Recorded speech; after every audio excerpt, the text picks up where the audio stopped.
Mad Sakharam तर पाहिजे असं वाटतच आहे, पण घोळीवही सोडवत नाही. नाटकातली म्हणे सेन्सॉर बोर्डने 51 वाक्य कापली होती. Breaking news. पुलंचं वर्णन करायला चौरंग पुरणार नाही. श्रेयस, तुझ्याकडे येस. मराठी वाङ्मयाचा घोळीव इतिहास की मॅड सखाराम? श्रेयस, मंगेश सातपुते. इथे सगळे इतकं खरं बोलतात. अगं तू पोटातून रस्ता शोधलेला आहे. आता हे एवढंच बोलायचंय इथे मस्ती वगैरे नाही. शिवाजी मंदिरला प्रयोग पाहून प्रचंड भारावून गेले. आपलं नको असं काय करू नकोस तू. पैसे वगैरे आले की व्यवहार आला की म्हटलं नाती सगळी बिघडतात, प्रॉब्लेम्स होतात. ती म्हणेल नाही. मग आता मी कधी ऑडिशन आम्हाला चौथी स्त्री चालणार. दावते गॉसिपच्या एपिसोडवर येऊन तुम्हाला आनंद वाटलाय का? खूप. पिऊन टाकू पाणी चेअर्स चेअर्स आता सगळ्यांना.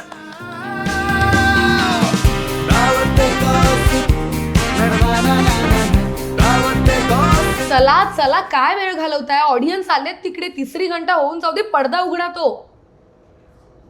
काय झालं? मी जे काही बोलतेय त्याचा अंदाज येत नाहीये ना?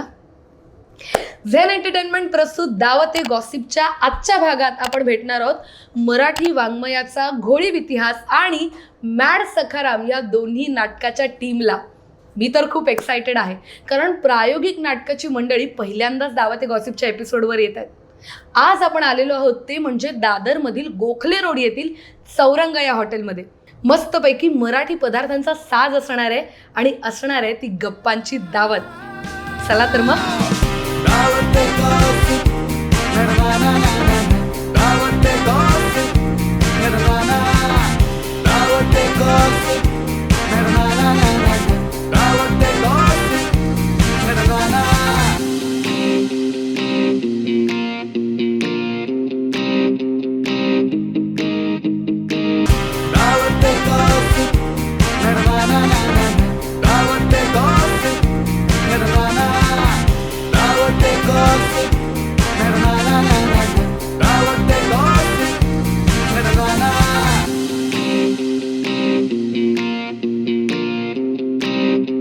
नमस्कार नमस्कार सगळ्यांचं खूप खूप स्वागत आहे दावते गॉसिपच्या एपिसोडमध्ये.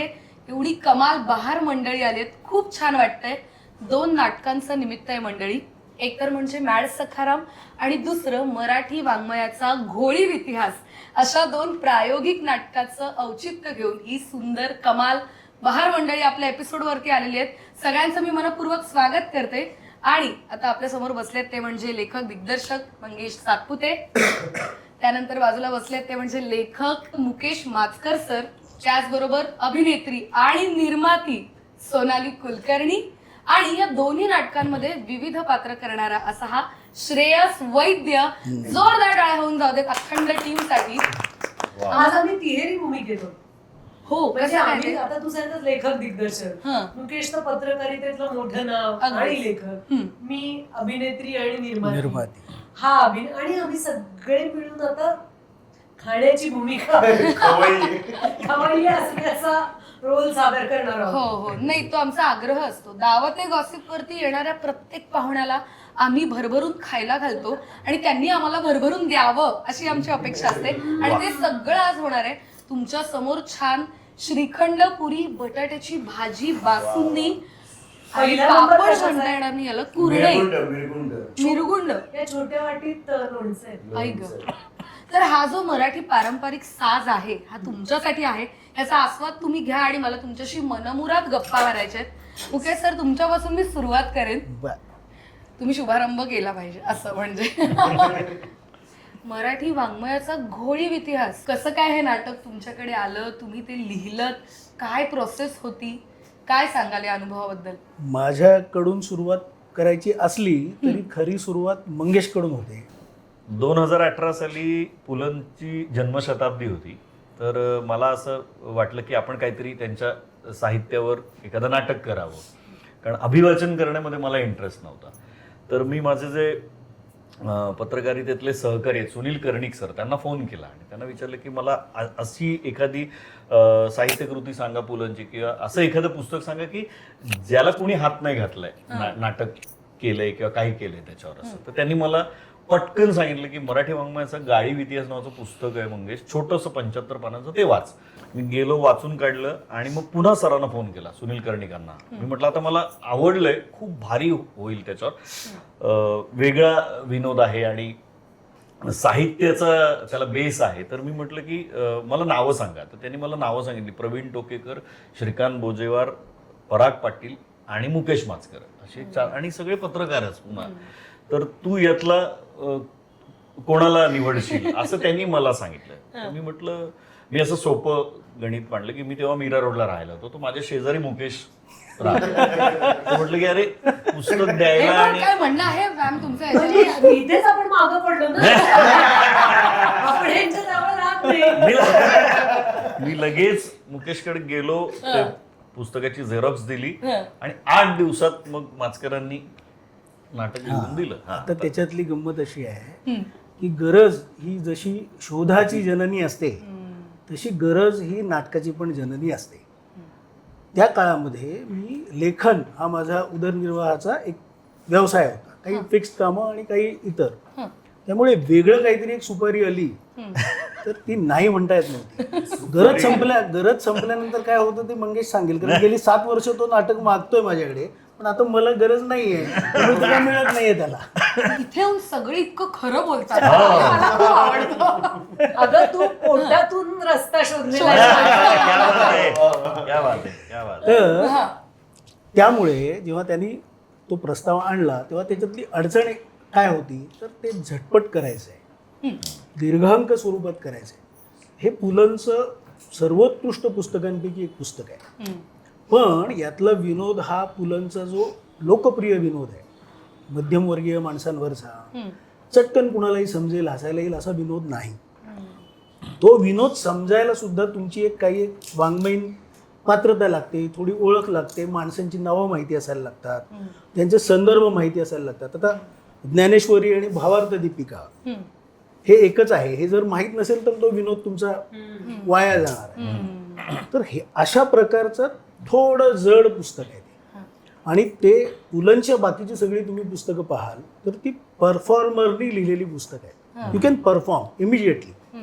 हे पुस्तक तसं नाही. या पुस्तकावर काही करायचं असेल तर त्या माणसाला खूप वेळ पण द्यायला लागेल, एक मोठा नटसंच घ्यावा लागेल आणि एक मोठी निर्मिती करावी लागेल जर पुलंच्या पुस्तकावर नाटक करायचं तर. त्यामुळे आम्हाला दोघांना असा मार्ग शोधायला लागला की आपण गाळीव इतिहासाचं नाट्य रूपांतर करू शकत नाही, पण हे महत्त्वाचं पुस्तक आहे आणि पुलंच्या चाहत्यांनाही ते माहीत नाही, तर ते त्यांना माहीत व्हायला हवं. तर आपण त्याची ओळख करून देण्याची आयडिया करूया, असं ते आम्ही नाटक ते कन्सिव्ह केलं. आणि त्यासाठी मग पुलंचीच पात्र वापरली, मास्तर आणि मग ती 4-5 ब्रात्य मुलं. हा पुन्हा पुलंनी बिगरी ते मॅट्रिकमध्ये लिहिलं आहे. त्यांची चितळे मास्तर, दामले मास्तर आहे. तर हे दामले मास्तरांचंच रूप आहे, त्यांचीच यमी, मग ती नमी आली, असं ते सगळे येऊन ते जमलं. सकाराम घटने आहे, मूळ गोष्ट काय, गरज. मास्तरची भूमिका सर तुम्ही म्हणालात तर मी श्रेयसकडे येईन आता, कारण या दोन्ही नाटकांमध्ये वेगवेगळ्या भूमिका तू साकारतोयस आणि तू बाहेर करतोस, कमाल करतोस खरंच, आणि हे कौतुक झालंच पाहिजे. मुळातच या दोन्ही भूमिका तुझ्याकडे आल्या कशा आणि तू त्या कशा, तुझा अनुभव काय त्या साकारतानाचा? आधी मी गोळी इतिहासबद्दल सांगतो, मराठी वाङ्मयाच्या गोळी इतिहासबद्दल. माझा एक मित्र आहे शिरीष म्हणून, त्याला मी खूप वर्षांपासून ओळखतो. तर तो हे नाटक आधी करत होता आणि मी सुरुवातीच्या संचापासून नाही, सुरुवातीला अक्षय शिंपी मास्तरांची भूमिका करायचा, ते पाहिलंय मी. आणि याच नाटकाचा पहिला प्रयोग जो होता ना, तो मी शिरीषमुळे बघायला आलो होतो. आणि मी मराठी साहित्यात MA केलं असल्यामुळे मुकुंदराज, भावार्थ दीपिका, ह्या सगळ्या गोष्टी माझ्या डोळ्यांना गेलेल्या आणि त्या इंटरेस्ट क्रिएट करतात. आणि कमी माणसं माहिती ज्यांनी मराठीत MA केले. त्यातला एक आता 1 आणि 2 मला त्याहून MA-BEd मराठी लिटरेचर मधून आणि MA. वा वा वा. पण मला त्याहून कमी माणसं अशी माहिती आहेत ज्यांनी मराठीतून MA केलंय आणि त्यांचं मराठी चांगलं आहे. त्यात पुन्हा दोघे आहेत. खरंच बोलायचं ठरवलेलं आहे आज सगळ्यांनी. त्यात पुन्हा हे दोघे आहेत. अनफिल्टर्ड आहे हा आजचा एपिसोड. सॉरी श्रेयस बोल. तर म्हणून मग मी ते नाटक बघायला गेल्यानंतर मला खूपच आवडलं नाटक. म्हणजे मी खूप हसत होतो आणि शिरीष मला नंतर म्हणाला की अरे आम्हाला ज्या जागी अपेक्षित पण नव्हता हसणं तिथे तू हसत होता.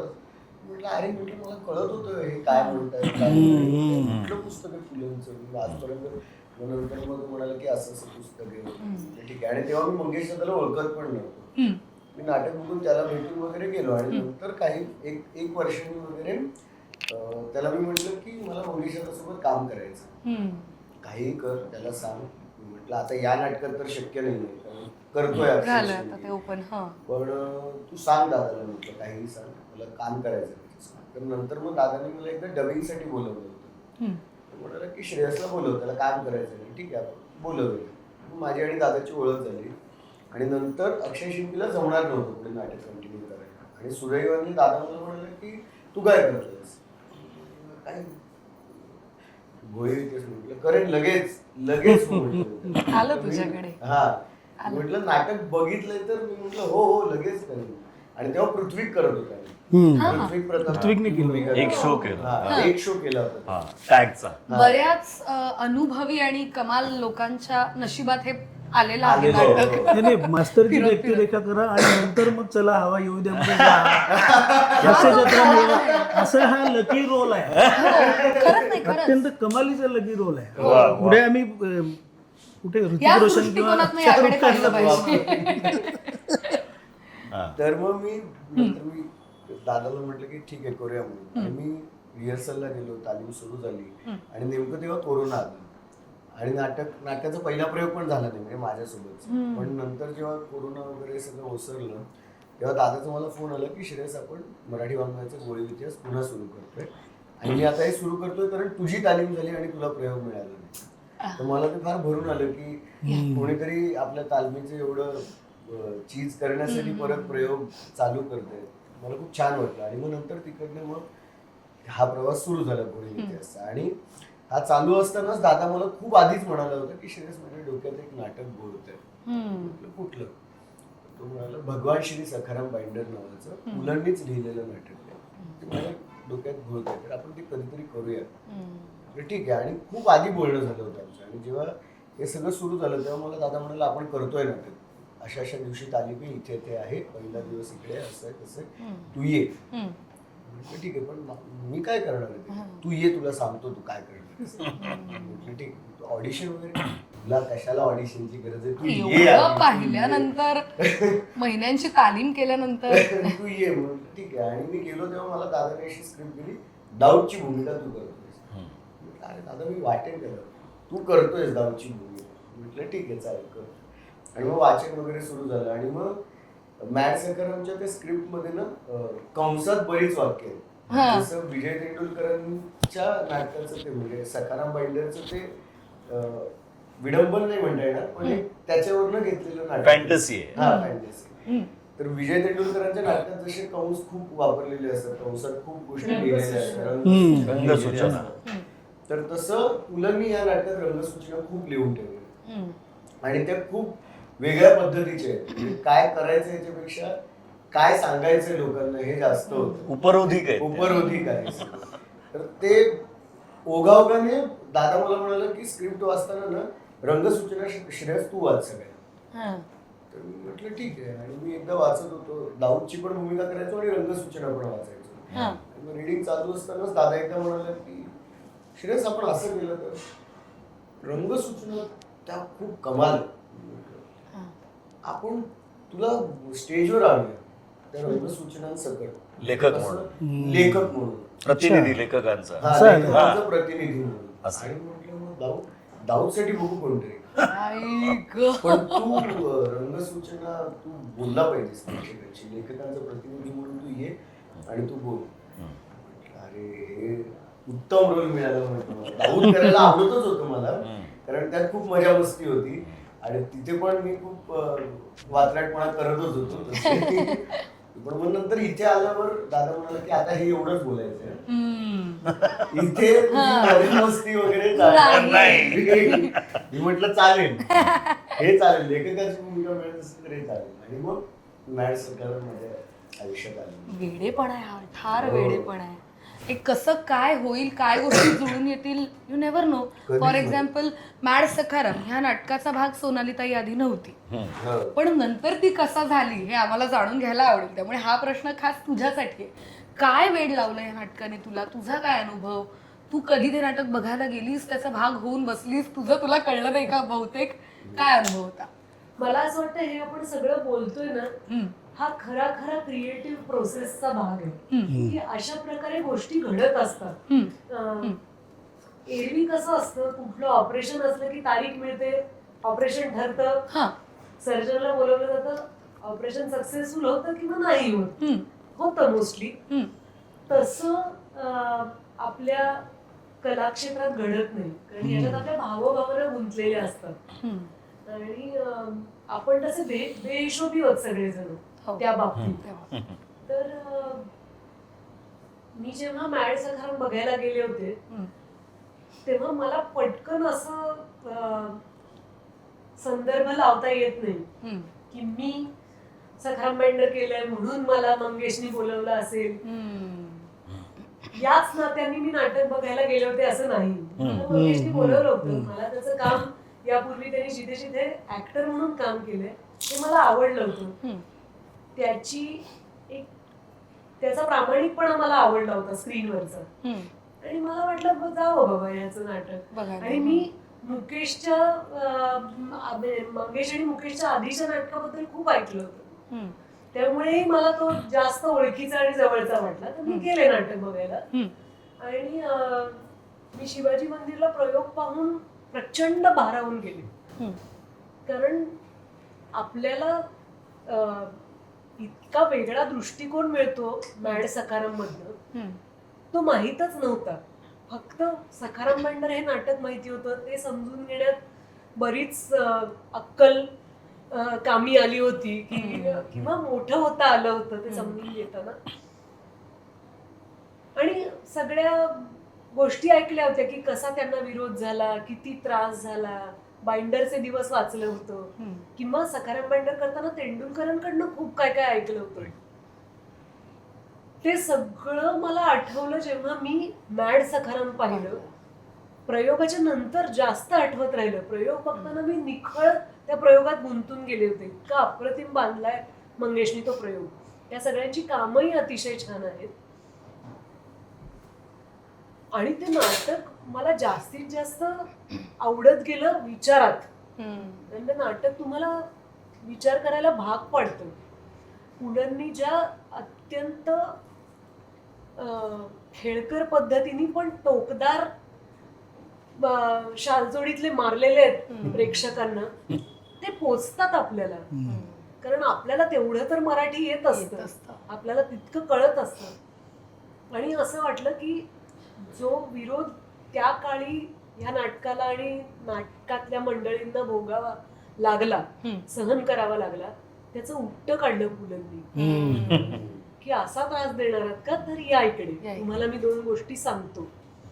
आणि मला म्हणजे मी मंगेशला जवळजवळ विनंतीच केली होती की मला येणं केनं प्रकारेण या नाटकाशी निगडीत राहायला आवडेल. आणि त्याच्या पाठोपाठ मला माझ्या नवऱ्याला दाखवायचं होतं मॅड सखाराम. आणि मग आमच्या गप्पांमध्ये असं झालं की घोळीवचा पण प्रयोग होता आणि त्याच्यानंतर मॅड सखाराम होता. तर मी आणि माझा नवरा घोळीवला पोचलो. आणि ते तर मला खूपच आवडलं नाटक. ते लिहिलंही छान आहे मुकेशनी. आणि प्रायोगिक नाटकात एक सुटसुटीतपणा असतो, तो मंगेशनी फार चांगल्या प्रकारे साधलाय घोळीवमध्ये. त्यामुळे मला असं झालं की ह्या म्हणजे मॅड सखाराम तर पाहिजे असं वाटतच आहे, पण घोळीवही सोडवत नाही. धरून ठेवाची मोमेंट आहे. कमाल कमाल, काय अनुभव आहेत. मस्त आहे हे. नाटकाच्या निमित्ताने माणसं पण कशी जोडली गेली बघा. खरंच. मी फक्त एक दुरुस्ती करू इच्छितो. नक्कीच. सोनालीने जो किस्सा सांगितला तो खरा आहे, हा. पण मी तिला नाव मागितलं तिचं की तू प्लीज सोनाली कुलकर्णी सादर करीत हा, आहे ते- असं मला तुझ्याकडनं हवंय. कारण ती 15 मिनिटं 20 मिनिटं माझ्याशी बोलत होती फोनवर. हम्म. 12 एप्रिलला ती प्रयोगाला आली, प्रयोग बघितला, आणि 13 एप्रिलला मी संध्याकाळी तिला फोन केला होता. हम्म. तर ती म्हणाली की नाही मंगेश, मी नुसतं नाव नाही देणार, मी त्याच्यातलं आर्थिक वाटा पण उचलणार. म्हटलं अगं नको, असं काय करू नकोस तू. पैसे वगैरे आले की, व्यवहार आला की म्हटलं नाती सगळी बिघडतात, प्रॉब्लेम्स होतात. ती म्हणाली नाही, मग नाही देणार मी नाव. ऐक. असं तो खरा किस्सा आहे. आणि ती एकच खूप सुंदर वाक्य बोलली की मी बाकी कोणालाच ओळखत नाही, पण तुझ्यात आणि माझ्यात एक संवाद असू दे फक्त, म्हणजे हे व्यवहाराच्या बाबतीत. बाकी मी काही तुला काही विचारणार नाही, तुझ्याकडे काही मागणार नाही, पण आम्ही ते प्रॉपर रीतसर सगळं हिशेब बिशेब एक्सेल शीटमध्ये वगैरे असं सगळं रीतसर केलं. तसं तिचा मनाचा मोठेपणा आहे की ती असं सांगते की मी मंगेशला म्हणत, पण तसं नाही आहे. मी तिला म्हणत की तुझं नाव, कारण एक मोठं नाव असल्याशिवाय त्या नाटकाला लोक यायला हवेत ना बघायला. आपण एवढी मेहनत केली, सगळं उभं केलंय, तर ते बघितल्याशिवाय त्याचं चीज काय, अवॉर्ड्स घेऊन काय करायचं. ते बघितलं तर पाहिजे की इतकं 50 वर्षापूर्वी पुलंनी नाही मिळाली नॉमिनेशन, त्याच्याविषयी माझं म्हणणं नाही, पण मुळात लोकांनी ते बघायला यायला हवं ना की किती महत्वाचं आहे. हे कसं कळणार नाटक म्हणून, रेग्युलर नाटक म्हणून आपण त्याच्याकडे बघितलं तर नाही, ते कॅज्युअली घेतात लोक. तसं नाहीये ना, हे वेगळ्या पद्धतीचं नाटक आहे. त्यात ते पुलंनी लिहिलंय, त्यात ते कोणी केलं नव्हतं, असं सगळं. हाच प्रश्न मला आता पुढचा तुम्हाला विचारायचा आहे की मॅड सखाराम करण्याचा विचार मनात येणं. आज 50हून अधिक तुमचे प्रयोग झालेत, प्रेक्षकांचा प्रतिसादही वाढतोय, तर काय हा अनुभव काय होता, प्रोसेस काय होती? काय नाही, मी आम्ही लटिकेनं बोलू नावाचं नाटक शोधत होतो, तर ते मला मॅजेस्टिकमध्ये सापडलं. त्याच्यात आणखीन 2 नाटकं होती, तर भगवान श्री सखाराम बाइंडर आणि रविवारची कहाणी. तर रविवारची कहाणी वाऱ्यावरची वरद मध्ये केलेलं होतं, ऑलरेडी केलेलं होतं. तर मग राहिलं कुठलं, तर मधलं जे नाटक आहे भगवान श्री सखाराम बाइंडर, हे ह्याच्या पहिल्या पानावर काहीच लिहिलेलं नाहीये. कोणी केलं, कधी प्रयोग केला, कोणी दिग्दर्शित केलं, पहिला प्रयोग कुठे झाला, मुंबईत झाला की पुण्यात झाला. म्हटलं हे काहीतरी इंटरेस्टिंग प्रकरण दिसतंय. आणि युट्यूबला मी यांचं नाटक पाहिलेलंच होतं, सखाराम बाइंडर, माहित होतं, सगळ्यांनीच पाहिलेलं आहे. BA ला तेंडुलकरांची नाटकं होती, कन्यादान मला अभ्यासाला होतं, तर घाशीराम होतं अभ्यासाला. तेंडुलकर किती मार्काला होते? वृंदा भार्गवे फार छान सांगते हा किस्सा की मला ज्ञानेश्वर 10 मार्काला होते. 10 मार्काचे ज्ञानेश्वर, 5 मार्काचा तुकाराम वगैरे. कसलं साऊंड करतंय. त्यामुळे ते त्यांचा अभ्यास होता, माहिती होती. तर मी म्हटलं की हे बहुतेक आहे ना, हे कोणी केलेलं नाहीये. कारण हे पुलंचं कसं, इतर जी सगळी विडंबना आहे ती टिंगल म्हणण्यापेक्षा थट्टा करण्यासाठी, निखळ आपण ज्याला म्हणतो, अशा पद्धतीनं लिहिलेली आहेत त्यांनी. पण हे जे आहे ते त्यांनी फॅन्टसी म्हणून लिहिलं, हे पॅरडी म्हणून लिहिलेलं नाही.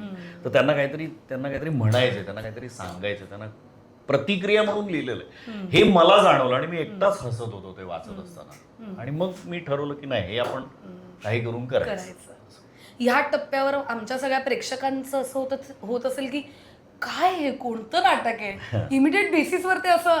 मला माहिती आहे तुमची उत्सुकता वाढलेली आहे. लवकरच या नाटकाचे प्रयोग आम्ही डिक्लेअर करू पुढचे, आणि तुम्ही पळा आणि ते प्रयोग बघायला जा आणि तोही अनुभव तुम्ही घ्यावा. एक तासाचं आहे, तुम्ही सगळ्यांनी बघायलाच पाहिजे. दोन्ही नाटकं बघायला पाहिजेत, घोळी इतिहासही बघायला पाहिजे आणि मॅड सखारामही बघायला पाहिजे. दोन्ही नाटकं पुलंच्याच लेखणीतनं आलेली आहेत. एकावर मुकेशनी संस्कार केलेले आहेत आणि दुसऱ्यावर मंगेशनी संस्कार केलेले आहेत. आणि अप्रतिम कलाकारांचा संच. दुसरं म्हणजे प्रायोगिक नाटक म्हणजे काय, जे 50 वर्षापूर्वी लिहिले गेलेले शब्द आहेत ते आजही तंतोतंत कसे लागू होतात, आपल्याला इतकं कसं त्याच्याशी रिलेट करता येतं, हे बघायला तुम्ही यायलाच पाहिजे. आणि इतकं दर्जेदार मराठी ऐकायला मिळणं रेअर झालं आजच्या काळात. आजच्या काळात. हो, नाही, मराठीवरून आठवलं की भाषेवर प्रभुत्व असणारं असं हे नाटक आहे. मग हे नाटक ह्या संचाबरोबर या पिढीसोबत करताना तुम्हाला काय अनुभव आला? नाही, एकतर मुळात हे जे सगळे आहेत ते माझ्यासोबत डबिंगचं काम करतात, व्हॉइसिंगचं काम करतात. ते सगळे त्यांच्या त्यांच्या ठिकाणी उत्तम नट आहेत, पण त्यांना अभिनयाचं काम मिळत नाही म्हणून मग ते डबिंग करतात किंवा व्हॉइसिंग करतात किंवा सायमल्टेनियसली डबिंग करतात, ऍक्टिंग करतात असं म्हणून. सो ते उत्तम त्यांचे उच्चार आणि भाषा स्वच्छ आहे किंवा कारण त्यांचं क्षेत्रच ते आहे, उपजीविकेचं साधनच ते आहे. तर म्हणून मी त्यांची निवड केली आणि मुळात ते सगळे मला वेळ देतील जे मला हवा तेवढा तालमीसाठी. म्हणजे 1.5-2 महिने तालीम केली आम्ही मॅडम सखारामची. शेवटच्या 15 दिवसात दाऊद विशाल मोरे इन झालाय आणि तो आणि त्यातले 1 महिना फक्त वाचन चालू वाचन फक्त वाचन चालू होतं, बाकी काहीच नाही. कारण त्यातले जो काय आहे तो समजावून सांगणं, त्याचा लिखित अर्थ, त्याच्या मागचा अर्थ, हे सगळं किंवा संदर्भ त्यातले हे फार त्यांना तसं लगेच कळण्यासारखे नव्हते. So मलाही त्याच्यासाठी खूप आणि मला आठवतंय की आपला सुनील जो आहे म्हणजे आमचा सखाराम, त्याची खूप ओढाताण चालू होती कारण मंगेश त्याला सांगत होता एका विशिष्ट पद्धतीने बोलायला, गतीने आणि त्याचं असं म्हणणं होतं की त्याची फेक अशी नसली पाहिजे, का ती म्हणजे गती का कमी करायची, त्याच्याशी तो झगडत होता. इतकं स्लो बोललो तर होल्ड होईल का असा त्याचा मुद्दा होता. तर मी म्हटलं की याच गतीने बोललं पाहिजे आणि ही भाषा याच लयीत बोलली गेली पाहिजे, कारण हे 74 साली लिहिलेलं आहे, तेव्हा एवढा वेग आपल्या जगण्याला नव्हता. तर त्याची तू काळजी करू नको. ते लोक जिथे हसायचं तिथे हसणार असं. आणि मग ते पहिल्या मला या बाबतीमध्ये श्रेयसचं फार कौतुक वाटतं, कारण मास्तर जो आहे गोळीवमध्ये तो एकतर ती मुख्य भूमिका आहे, अँकरिंग भूमिका आहे, त्याच्याबरोबर तो तिथल्या स्टेजवर तो जणू काही ऑर्केस्ट्राचा कंडक्टर असतो तसा तो सगळ्यांचं ते सांभाळून घेणं, कुणी काही गडबड केली ते करणं, त्याचा स्वतःचा. तर आज मला हे इथे कळलं की तो मराठीचा द्विपदवीधर आहे. पण मास्टरचं स्वतःचं मराठीचं आकलन, हे जे मुलांचं पुस्तकच मुळात भाषेच्या संदर्भात असल्यामुळे विनोद यांनी त्याच्यातून खूप अंगिक विनोद आणि इतर अनेक गोष्टी काढल्यात, प्रायमरीली ते भाषेचं आहे. तर ती भाषा पेलवणं, ती पोहोचवणं, आणि आवर्जून मी उल्लेख एका गोष्टीचा करेन की या दीर्घांकाचे बाहेर नॉर्मल ऑडिटोरियम्समध्ये जेव्हा प्रयोग होतात तेव्हा साधारण एका वरच्या वयोगटातली माणसं असतात ज्यांनी पु ल वाचलेले असतात वगैरे, ज्यांना पु ल देशपांडे हे जसं सोनाली म्हणाली तशी 5 मार्काला किंवा 7 मार्काला वगैरे असतील, अशा कॉलेजच्या मुलांच्या समोर जेव्हा हा प्रयोग होतो आणि त्यांचा रिस्पॉन्स होतो, त्यांच्यावर कसलंच बॅगेज नाही, त्यांना पु ल समजून घेण्याचं बॅगेज नाहीये, पु ल कोणीतरी महान होते म्हणून आपण हसलं पाहिजे ह्याचं बॅगेज नाहीये. पण ही मंडळी आणि पुलंची भाषा आणि ओव्हरऑल ही सगळी मांडणी ही त्यांच्याकडून सुद्धा बरोबर त्या त्या जागेवर हसे काढतात. त्याच्यातले बऱ्याचशा टपले त्यांना आहेत, पण ते एन्जॉय करतात. हे या मंडळींची कमाल आहे आणि त्याच्यात मास्टरचं विशेष कौतुक असावंच लागतं. श्रेयस, थँक्यू. काय म्हणजे एखादा श्रीखंडाचं होऊन जाऊ दे, थोडी हवा येऊ दे. दोन प्रायोगिक नाटकं करतोय, त्या दोन्हीमध्ये त्याचा प्रमुख भूमिका आहे. तर म्हणजे आता नॉन फिक्शनही करतो आहे. आता म्हणजे आता मोकाच आहे म्हणून मी हवा येऊ द्या, हवा होऊ द्या, हवा जाऊ देऊ नका. वा वा वा वा. नाही, क्या बात आहे, परफेक्ट. एवढी सगळी मंडळी आजूबाजूला असताना हवा कधीच जाऊ शकणार नाही. अरे आपल्या सगळ्यांच्या पेक्षा तिथे तेंडुलकर आहे, सगळ्यात महत्वाचं म्हणजे फुलं आहे. हे सांगायलाच पाहिजे संजना. आम्ही पृथ्वी थिएटरला 2 नाटकं केली, आमचे प्रयोग बऱ्यापैकी यशस्वी झाले. कारण मराठी नाटकाला पृथ्वी थिएटरमध्ये दर्जेदार ऑडियन्स मिळणं, चांगलं हाऊस मिळणं हे खूप महत्वाचं आहे. आलेले कितीतरी प्रेक्षक तरुण होते, कितीतरी अमराठी होते, अनेकांनी आम्हाला हे सांगितलं की ही नाटकं पुलंनी लिहिली आहेत हे आम्हाला माहितीच नव्हतं. त्यांना नव्याने पुलं भेटले. म्हणजे मराठी साहित्यिक म्हणून पुलंची आपण प्रवास वर्णनं वाचली आहेत किंवा व्यक्ती विशेष वाचलेली आहेत. बरोबर. इतर नाटकं यशस्वी जी माहिती आहेत, भाषांतरित आहेत, ती वाचलेली आहेत. पण ही नाटकं माहितीच नव्हती, ही दोन्ही नाटकं. आणि त्याचा एक वेगळा आनंद आहे की अरे आपल्या हातनं काहीतरी सुटलं होतं आणि बरं झालं, बघायचं राहूनच गेलं असतं जर मंगेशने ही नाटकं सादर केली नसती. याचा एक आनंद आम्हाला जाणवत होता त्या प्रेक्षकांच्या बोलण्यातनं. खरंय. मुकेश सर, मला तुम्हाला विचारायचंय की नाटकातली म्हणे सेन्सॉर बोर्डने 51 वाक्य कापली होती. 51 वाक्य. Breaking news. आकडा पण किती बघा ना, 51. त्याच्यावर स्वतंत्र विनोदी नाटक होईल आणि ते लिहिण्यासाठी काहीच करावं लागेल. त्यातला सगळ्यात गमतीचा भाग काय होता? कोणत्या नाटकातली बरं? म्हणजे हे काही सेन्सॉरला गेलं नसेल ना, गेलं ना, माझ्या नावावर आहे सेन्सॉर सर्टिफिकेट. मग ठीक आहे. कारण आता सांगतो का असं मी विचारलं की त्यातली सगळ्यात गमतीची गोष्ट अशी आहे की 51 कट्स आले. यांनी मला ते पाठवलं. म्हटलं अरे हे जर कापलं तर आपण दाखवणार काय आहोत आणि हे काय कापलंय असं काय विचारलं. कारण समजा 51 कट्स असतील तर त्यातल्या 50 जे कट्स होते ते पुलंनी लिहिलेल्या गोष्टींवर होते आणि एक कट हा मी लिहिलेला होता. खरं तर ते नाटक ड्युअल आहे. एकीकडे पुलंच्या पुस्तकाची ओळख करून देताना ते आताच्या शिक्षण व्यवस्थेवर, आताच्या सामाजिक परिस्थितीवर भाष्य करतं, राजकीय परिस्थितीवर भाष्य करतं. शिवाय हे जे एक चावट दिग्दर्शक बसलेले ते आणि हे कलावंत मिळून मध्ये मध्ये नवीन नवीन गोष्टी घेऊन मी जेव्हा प्रयोग बघतोय 10 प्रयोगानंतर मला प्रश्न पडतो, हे मी लिहिलं यांनी काढलं. ते त्या प्रकारची जी टिप्पणी आहे हे बघ, हे लोणचं तूच केलेलं आहेस. चव कधी कधी इकडे तिकडे होते. अशा प्रकारची शार्प टिप्पणी ज्याला म्हणता येईल अशा पद्धतीचं त्याच्यात आहे एलिमेंट. मी काही नाही म्हणत नाही. त्याच्यावर आला असता मी तेही समजू शकलो असतो. एक जे आले आक्षेप तो कशावर आहे तर ज्यांना तुम्ही राज ठाकरे या नावाने ओळखता त्यांचं नाव स्वरराज आहे. तर ह्या वाक्यामध्ये माहिती आहे त्यांचं नाव स्वरराज नाही, हे मीच नामकरण केलंय अशातला भाग नाही. खरोखरचं नाव आहे म्हणजे मी माहिती दिली आहे. याच्यावर कट कसा येऊ शकतो? आम्ही जेव्हा गेलो तेव्हा सुदैवानी अरुण नलावडे होते तिथे. त्यांनी ते सुनावणीचा त्यांचा एक प्रघात असतो त्यामुळे तुम्हाला यावं लागेल असं सांगितलं होतं. कदाचित त्यांच्याच लक्षात आलं असेल की हे कोणीतरी ज्यांनी कोणी केलंय त्यांनी ते न समजता केलंय, त्यांनी ते हे करायचं ठरवलं होतं.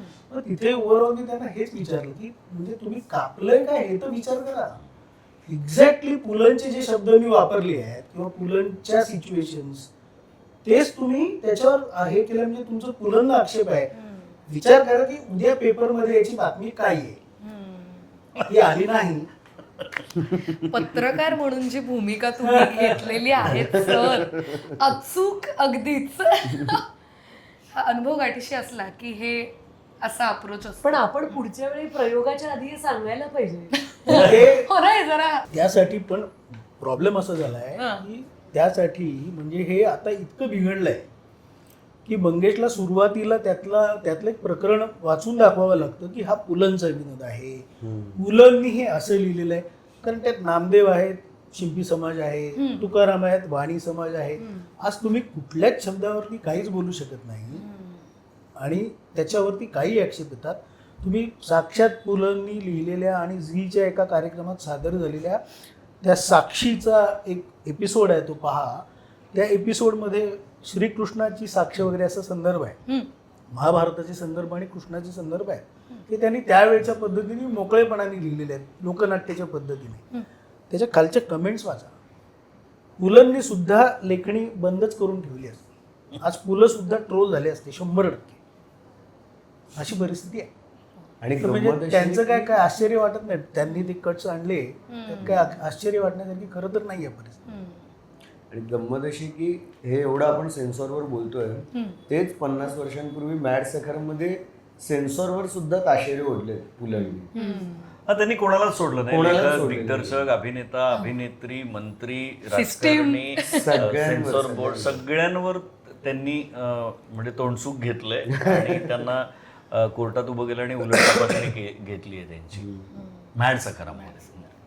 म्हणून ती प्रतिक्रियात्मकच आहे की ते 2 वर्ष ते सगळं ऑब्झर्व करत होते, बघत होते. कमलाकर सारंगांचा लढा, होणारा विरोध, कोर्ट कचेऱ्या, हे सगळं ते बघत होते पुलं. आणि मग त्यांनी एके दिवशी ठरवलंच. पेन लेखणी उचलली आणि त्यांनी ते लिहिलं, भगवान श्री सखाराम माइंडर. की ते चालत नाही ना, मग हे हे चालेल बघा. का? असं. म्हणजे याच्यात ना एक कॉम्रादरी म्हणून की आपण कसे एकमेकांच्या पाठीशी उभे राहू शकतो, त्यातून निर्भीडता म्हणजे काय. आपण सततच गुडी गुडी वागणार आहोत का. अनेकदा आम्हाला मुकेशची काळजी वाटते की मुकेश तू कशाला व्यक्त होतोस, कशाला वैर ओढवून घेतोस. फेसबुक सोशल मीडियावर जेव्हा आपण लिहित असतो तेव्हा असं वाटतं की अरे जपून, तुझं मत बरोबर आहे, पण हे जपूनच्या पलीकडचं वागणं आहे की हे आपण एकमेकांना म्हणायचं नाही का. मित्र या नात्यानं आपण या भवतालामध्ये राहतोय, आपला एक हक्क आहे या नात्यानं आपण व्यक्त व्हायलाच पाहिजे. तरच कुणाचे तरी कान टोचले जातील, कोणीतरी विचार करेल की आपण हे काय वागून बसलो, आपण हे काय बोलून बसलो. पण तेवढी मोकळीक आता उरलेलीच नाही. आणि पुलंचं एक्झॅक्टली हेच म्हणणं आहे की याचा सारासार विचार करायलाच पाहिजे की आपण कशावर आक्षेप घेतोय. व्यक्त व्हायची हिंमत नाहीये, पण आक्षेप घ्यायची हिंमत आहे. मॅड सकारामच्या बद्दल ते म्हणजे आता ते पाहताना असं लक्षात येतं की पुलंनी एरवी अनेक गोष्टींवरती टीका केलेलीच आहे, पण ती त्यांच्या पद्धतीने केली. म्हणजे थोडी गुंजारून, म्हणजे डायरेक्ट बॉक्सिंग नाही करायचं, तो ग्लव्ह घालून मारलं की ते जरा गुबगुबीत गादीने मारल्यासारखं होतं ना, तसं त्यांचे विनोद असतात. मॅड सकाराम मध्ये त्यांचा संताप दिसतो, शार्प आहेत त्यांचे कमेंट्स आणि त्यांचे विनोद आहेत ना, ते बरोबर चिरणारे आहेत. अशा पद्धतीचं त्यांनी कमी वेळा लिहिलं, म्हणजे त्यांना ते सगळं बघून किती उद्वेग आला असेल ते कळू शकतं आपल्याला. खरंय खरंय. श्रेयस, मी तुझ्याकडे येईन. हा अप टू द मार्क हा काय किस्सा आहे, आम्हाला जाणून घ्यायचंय. एक्सप्रेशन बदलले का ताई? काहीतरी आहे, गंमत आहे बाई, ठसका वगैरे लागतोय की काय? मुळात कोणी सांगितलं हे मला आधी सांगितलं. आमची टीमच बघ ना केवढी स्ट्रॉंग आहे. मग खरंय अप टू द मार्क हा असा किस्सा आहे की दादाचं असं म्हणणं असतं, म्हणजे सगळ्यांनाच त्याचं असं सांगणं असतं की श्रेयसपासून प्रयोग जेव्हा सुरू व्हायचा असतो तेव्हा श्रेयसपासून थोडं लांब राहा. कारण श्रेयस काय करतो, सगळी मजा करतो, मस्ती करतो, सगळ्यांशी बोलतो, गप्पा मारतो, सगळं करतो आणि स्वतः प्रयोगात एकही पर्सेंट चुकत नाही आणि अप टू द मार्क वाक्य घेतो. मी जसं सांगितलेलं आहे तसं, ज्या टोनमध्ये जिथे पॉज सांगितलंय तिथे पॉज, असं अप टू द मार्क वाक्य घेतो, असं दादाचं म्हणणं असतं.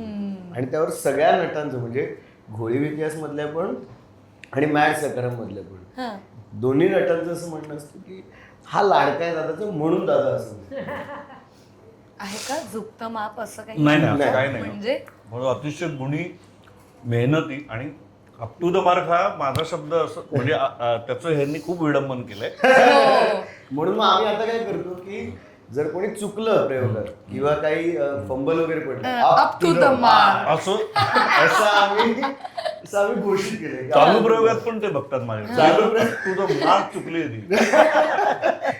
एका प्रयोगात एक जण वाक्य विसरला आणि दादा इथे बसला होता त्या प्रेक्षकांमध्ये, खूप जवळ बसला होता प्रेक्षकांमध्ये, आणि असं तो वाक्य विसरला तर पटकन असं दादाकडे नजर गेली. दादा माझ्याकडे दाखवत होता, हा बघ हा बघ हा बघ, आणि मी ऑनस्टेज होतो. ऑनस्टेज दादाला सांगत हो चुकलाय, हो चुकलाय.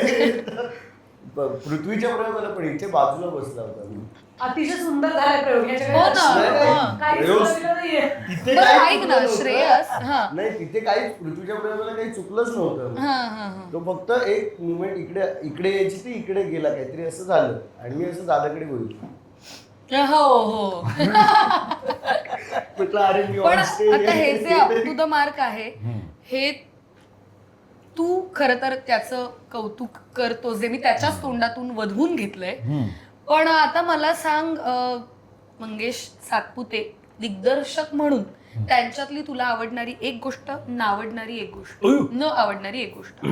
चटकन हा काही याला न आवडणाऱ्यामध्ये एक्सप्लेनेशन आम्हाला अपेक्षित नाही आहे ते थेट अप टू द मार्क हवंय आम्हाला.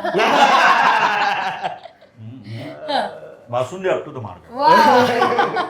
चांगलं आहे ना आपलं मार्ग. हा, चटकन हा श्रेयस हा अभ्यास करावा लागेल. अभ्यास करावा लागेल. मला पुढचं पण नाटक करायचं.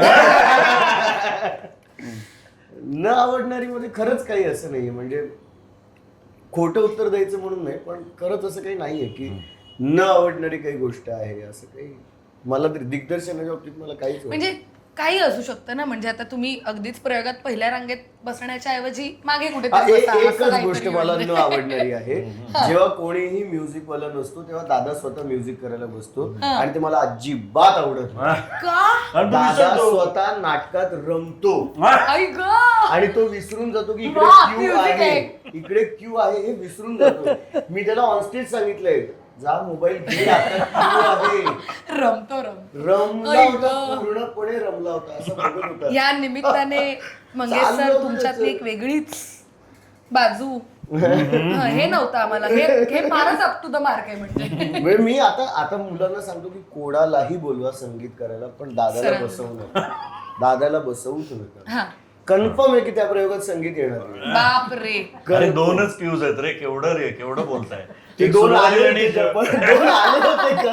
पहिला मी देतो आणि मी मोबाईल चार्जिंगला लावून बसलो होतो प्रयोगाला आणि रमलो कल्याणच्या प्रयोगाला आणि मग हे शेवट आला तरी हे मला वाटतं अरे तू काय तेव्हा मी मला on वाटलं, अरे, stage हो, हो, सांगितलं, हो, on stage, on stage. शेवटचं गाणं वाजवलं मी उठून एक मोबाईल वेगळंच नाटक नाही आम्ही गाणं गायलो मग कारण त्याचा फोन तो स्विच ऑफ करून चार्जिंगला लावला होता त्याने. अरे यार. मग तो चार्जिंग वरनं काढणार मग तो स्विच ऑन एवढं, होणार आणि हा. आम्ही गायलो मग ऑन हा. स्टेज ते गाणं. तुमचेच विद्यार्थी सर आता काय त्यांनी मार्ग शोधला त्यांचा. आवडणारी एक गोष्ट मला निबंध नको हं, असे बघ. नाही, थेट हा. थेट. काय नाटकं तर 2 मिळालेली आहेत तुला लक्षात घे तू खरं बोलले. हा. एकतर भाषेच्या बाबतीत दादाचं प्रभुत्व जे आहे ते मला शिकायला आवडतं पण त्याच्या बाबतीत ना त्याचं एक ठाम म्हणणं असतं की मला हे वाक्य ह्याच टोन मध्ये हवंय आणि त्याच्यामध्ये त्याचं पूर्ण अभ्यास आणि त्याचं एक बॅकग्राऊंड सामावलेलं असतं की हे मला असं का हवंय असं रॅन्डम सांगत नाही तो की मला हे असं हवंय असं रॅन्डम नाही सांगत. त्याचा पूर्ण विचार आणि अभ्यास झालेला असतो आणि मग तो सांगतो की श्रेयस मला हे वाक्य असं हवंय. मग मी पूर्णपणे त्याच्यावर विश्वास ठेवू शकतो. कधी मला कळलं नाही तर मी विचारतो की का आपण असं का. मग तो त्याचं ते उत्तर पूर्ण रेडी असतं की मला असं असं असं त्यातनं म्हणायचंय म्हणून हे वाक्य याच टोन मध्ये आलं पाहिजे. क्लिअर असतात विचार त्याचे इथून. म्हणजे मी करतोय करून बघूया श्रेयस आपण असं करून बघूया तसं करून बघूया असं इथून तो आधी क्लिअर होतो आणि मग आम्हाला सांगायला येतो तुम्ही असं करा तुमच्या पद्धतीने करा पण असं करा. मग आता मी कधी ऑडिशनला आम्हाला 4थी स्त्री चालणार. वा वा वा स्वागत ताईने आहे. मला ग्रीन सिग्नल दिलाय हा. वा. म्हणजे हशीच्या हशी आहे तू नाटकात. सुंदर दिसतेस. आई ग सोनाली ताई तुझ्याकडे येईन. तू प्रायोगिक नाटकं केलेली आहेस त्यामध्ये अभिनय तर आहेतच पण इतरत्रही बरीच सगळी जी नाटकासमवेत जी कामं येतात तीही तू केली आहेस आणि आज प्रायोगिक नाटकाची तू निर्मिती करतेस तर नाटकाशी जोडून आहेस तर त्याबद्दल सांगशील. आणि सगळ्यात महत्त्वाचं आपल्या मॅड सखाराम या नाटकातल्या प्रत्येक पात्राबद्दल मला तुझ्याकडून ऐकायचंय एक वाक्य. ऍक्टर विषय ऐकायचंय का? होय होय होय. अरे वा एक वाक्य. हा वा वा थँक्यू. मला सगळी पात्र आवडतात. आधी दुसऱ्या प्रश्नाकडे येते नक्कीच. हा मी इतक्या वेळेला प्रयोग पाहिलेला आहे मॅड सखारामचा की मला बाहेर बसवत नाही. प्रयोग बघावासा वाटतो. म्हणजे आपण असं म्हणतो ना की जाऊ आपलं नाटक आहे आणि मग बाहेर आपण चहा पिऊ तर चहा कसा प्यायचा ना, आपलं नाटक चालू आहे आणि ते इतकं महत्वाचं नाटक आहे, ते न ऐकता न बघता कसं सोडवत नाही, त्यामुळे मजा येते. सगळ्यात जास्त नाटकातला आवडतो तो म्हणजे दिग्दर्शक. मला मंगेश सर, श्रेयसला तू जो प्रश्न विचारला होतास तो मी माझ्याकडे ओढवून घेते. मला फार बरं वाटतं की मंगेश आता काहीतरी केलं पाहिजे यावर्षी, या उद्देशाने त्यांनी नाटक केलेलं नाहीये. त्याला ते नाटक आवडलं होतं. तो आता पुढचे 2-3 विषय त्याच्या मनात घोळतायत, मला माहिती आहेत, आमच्या गप्पा झाल्यात त्याविषयी, पण त्याला त्या पुढे घेऊन जायचंय. आता काहीतरी आपण प्रोडक्शन म्हणजे सादर करूया चला, अशासाठी तो अप्रोच करत नाही कुठल्याही संहितेला. हे मला त्याचं खूप आवडतं. आमचा सखाराम सगळ्यात अवघड आहे सुनीलचं काम, कारण त्याला त्याच्या भूमिकेला एक ठहराव आहे. त्या भूमिकेत एक फार प्रहसन होऊ शकतं, त्यांनी जर बॅलन्स सांभाळला नाही तर सुटू शकते ती भूमिका हातातनं. ते तो अजिबात सोडत नाही, तो धरून ठेवतो संयत पद्धतीने, फारच संयत पद्धतीने. आणि कितीतरी वेळेला म्हणजे असं होतं की पॉज घ्यावा लागतो, कारण आम्ही वेड्यासारख्या हसत असतो प्रेक्षक, पण तो ते धरून ठेवतो. तो त्याच्या एक्सप्रेशन पाशी थांबतो. म्हणजे साधं त्याचं ट्याव म्हणणं असू दे, ट्याव असं तो म्हणतो, तेव्हा ते त्याला थांबावं लागतं तिथे, कारण प्रेक्षक रिॲक्ट होत असतात. अतिशय उत्कृष्ट काम आपली लक्ष्मी किरण राजपूत. किरणनी म्हणजे मला कधीही तिचा सूरच हलत नाही, सातत्य तिच्या सादरीकरणामध्ये. कारण ती फक्त बिचारी नाहीये जी आपल्याला माहिती असते की ती एक रात्र आहे जिथे ती निराधार आश्रय मागायला आलेली असहाय्य स्त्री दाराशी येते. तशी असली तरी ती तिच्या डायलॉग डिलिव्हरीमध्ये जागा काढते ती. म्हणजे छोटीशी उडी असेल तिची देहबोली अख्खी, मला फार आवडतं तिचं काम.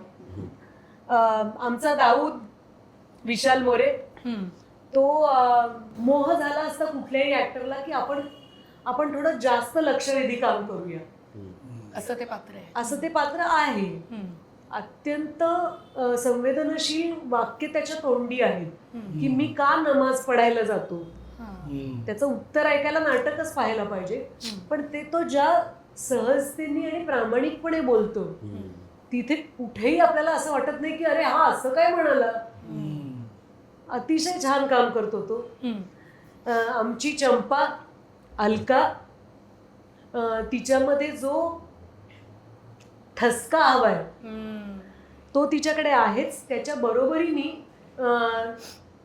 मॅड सखाराममध्ये चंपा जी आहे ती एक अभिनेत्री आहे. तर आता हे जे मिश्रण आहे, एका अभिनेत्रीनी बाइंडरकडे आधाराला येणं, तर त्यात ती जी धमाल उडवून देते, फारच छान. आमचे लेखक स्टेजवर येतात अनेक वेळेला, एकदाही असं झालेलं नाहीये की हा 1 सेकंद उशिरा आलाय किंवा अर्धा सेकंद आधी गेलाय. फार अवघड आहेत त्याच्या सगळ्या एंट्रीज, कारण एक तू स्वतः ऍक्टर आहेस त्यामुळे तुला हे कळेल की आपण ज्या वेगाने स्टेजवर येतो, आपला श्वास, आपला वेग आणि आपली डायलॉग डिलिव्हरी ह्याचा मेळ साधणं, ती फार मजा येते. आणि तो घोळीव मधला मास्तर वेगळा आहे आणि इथला लेखक वेगळा आहे, 2 टोकं आहेत अगदी. आणि तो सूर सेट करतो मॅड सखारामचा, कारण सुरुवात त्याच्यापासून आहे ना. करेक्ट. त्याच्यावरती जबाबदारी असते ओपनिंग बॅट्समनची. आज श्रेयसचं कौतुक म्हणजे बासुंदीहून गोड झालेलं नाहीये का? चला हवं द्या, चला. श्रेयस आज तो दिन बन गया. आणि last but not the list आमच्या म्हणजे शेवटच्या सीन मध्ये जी तिसरी स्त्री आहे प्राजक्ता, ती पण अत्यंत महत्वाचा रोल निभावते, जी चौथीला जागा करून द्यायचा विचार करते. क्या बात आहे. हे लक्षात ठेवणार आहे आम्ही सगळेच. मजा येते तुमच्याशी गप्पा मारायला. आणि ह्या दोन्ही नाटकाविषयी आपण इतकं छान बोलतो आहोत. ज्यांनी पाहिलं नाहीये त्यांना सगळ्यांना आवर्जून सांगेन, बोरिवलीतला आणि प्रभादेवीतला हा प्रयोग बघायला नक्की यायलाच पाहिजे. प्रायोगिक नाटकाचे 15-20 प्रयोग झाले की नाटक गुंडाळलं जातं. हम्म. आज आमचे 50च्या पुढे झाले दोन्ही नाटकांचे प्रयोग. हो. दोन्ही नाटकं मिळून आम्ही शतक पार केलेलं आहे. केलेला आहे. आणि ह्याचा आम्हाला फार अभिमान वाटतो आणि त्या हक्काने प्रेक्षकांना आमंत्रित करावं असं वाटतं की या 100 प्रयोग झाले अजून तुम्ही बघितलेलं नाहीये, चला लवकर बघायला या. नाही आता खरंच प्रेक्षकांच्या मनातही तेवढी उत्सुकता असणार आहे. गप्पा तर मारतोच होत, पण आपला दावते गॉसिप मध्ये थोडस आम्ही तुम्हाला धक्के, सरप्राइजेस, शॉक, मजा मस्ती असं सगळं आम्हाला तुमच्याबरोबर करायचं असतं, इच्छा असते. त्यामुळे आता आपण आपल्या एपिसोडच्या पहिल्या सेगमेंटकडे वळूया आणि पहिल्या सेगमेंटचं नाव आहे सेलिब्रिटी डिश. आता इथे वेगवेगळे पदार्थ आहेत तुमच्या समोर. तसे तुमच्या आयुष्यात येणाऱ्या माणसांचे स्वभावही वेगवेगळे असतात. तर त्या माणसांना किंवा आपण असं म्हणू त्या पात्रांना तुम्हाला पदार्थाशी जोडायचं आहे. प्रत्येकाला मी 2-2 नावं देईन. हा, सुरुवात कोणापासून करू बरं? मंगेश सर. हा, थँक्यू. तुम्हाला मी नावं देते, तुम्हाला ती पदार्थांशी जोडायची आहेत. सगळ्यात पहिलं नाव सखाराम बाइंडर. हो. ठेचा. काय होते? लक्ष्मी. बासुंदी. ऐक ग. गोड. चंपा. खरडा म्हणजे ठेचा म्हणजे मुला. आता नावं वेगवेगळी झाली. पुढचं नाव दाऊद. दाऊद बिर्याणी. किंवा डबल रोटी. विजय तेंडुलकर. पदार्थ सांगायचं आहे. चव पदार्थ आता तुमच्या डोक्यात जे येईल त्याला मीही अडवू शकत नाही. कसं पंचपक्वान्नच म्हणावं लागेल, दुसरं काही किंवा मीठ. मीठ. वा, परफेक्ट. मीठ. ओके. तिसरी बाई. पावभाजी. Fast food. बरंच झालेलं आहे. कोण आहे ती तिसरी बाई? एक साधारण 4 वेगवेगळे पदार्थ. काय म्हणालात का? काय चाललंय म्हणतो तू? दुसरी बाई म्हटल्यावर मी काय म्हणणार? हा. तर आता मी मंगेश सरांना जी नावं विचारली ती तुम्हालाही प्रश्न पडला असेल कोण आहेत हे व्यक्ती, पण ही सखाराम बाइंडर म्हणजेच मॅड सखाराम ह्या नाटकातल्या सगळ्या पात्रांची नावं आहेत की नाही? इंटरेस्टिंग. काय आता आपण मुकेश सरांकडे जाऊया. त्यांना मी काही नावं विचारते. मास्तर.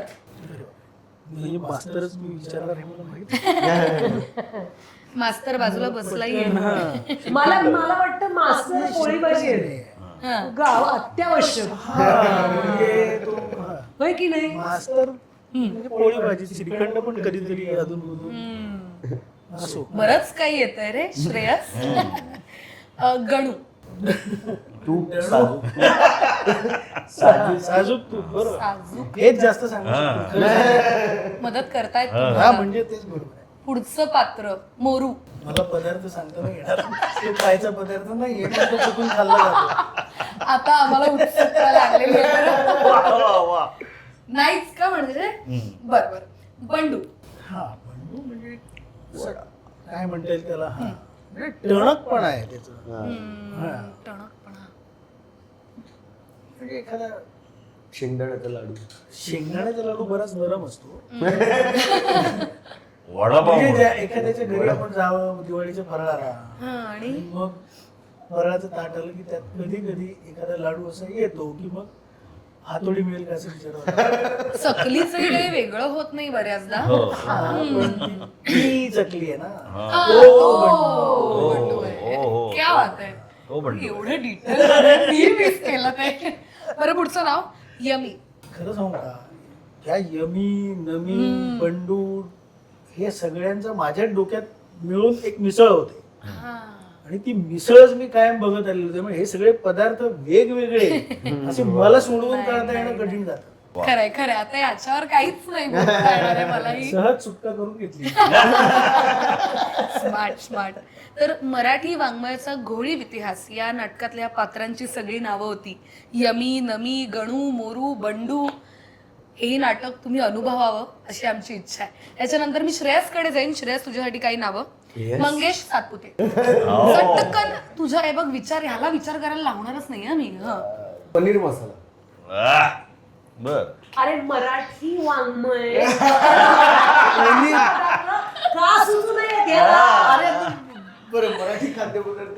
नाही, पनीर मसाला मॅम आता ते झालंय. अगं काय नाही, हे? मराठी पदार्थ सांग. नाही मराठी, अरे, मराठी पदार्थ. हम्म. वांग्याचं भरीत. वांग्याचं वा. भरीत. ए चौरंगाचं छान आहे हं. हो. बोल बोल. वांग्याचं भरीत. वांग्याचं भरीत फार कमी लोकांना ते एकतर बनवायला आणि जमतं. मुळात ते खाणं पण कमी लोकांना आवडतं पण. हा. तशा चवी हा. काय असणं. म्हणायचं काय हा. ते कठीण त्याला जे कठीण म्हणायचंय आहे. ते कारण हा बऱ्याच threat आहे कारण खरं काय तर. दिग्दर्शक म्हणून बऱ्याच नटांना असं हवं असतं ना की आम्हाला फ्रीडम द्या, हा. आम्हाला जे करायचं ते करू द्या. हम्म. दादा देतो, फ्रीडम देतो, हा. पण संयत फ्रीडम असतो तो. हम्म. आणि मला तसं काम करायला आवडतं. ओके. ओके. पुढचं नाव सोनाली कुलकर्णी. पुरणपोळी. क्या बात आहे. सुचलं मराठी. मला वाटलं होतं हा गुलाबजाम म्हणणार. तो गुलाबजाम. गुलाबजाम, क्या बात आहे. एमे मराठी पुरणपोळी. बोलतो. पौष्टिक लाडू. वा. सगळं भरलेलं सगळं असतं. धान्य आणि वगैरे वगैरे. सगळं भरलेलं. तो खावायला व्हायचंय ना तुझं? पौष्टिक लाडू पर्यंत झालं. बरं, वर्षभरात लागेलच. पुढे पुढे. चला हवा येऊ द्या. सोनाली ताई आता तुझ्याकडे येईन मी. तुझ्यासाठी ही नावं. श्रेयस वैद्य. श्रेयस वैद्य दोन्ही नाटकांमध्ये मिळून बघायला पाहिजे त्यामुळे तर ऍक्टर म्हणून श्रेयस हा अविभाज्य घटक आहे. त्यामुळे मला असं वाटतं म्हणजे भाकरी पण आहे पण थालीपीठ. चौरंगाचा थालीपीठ आहे हा. आई.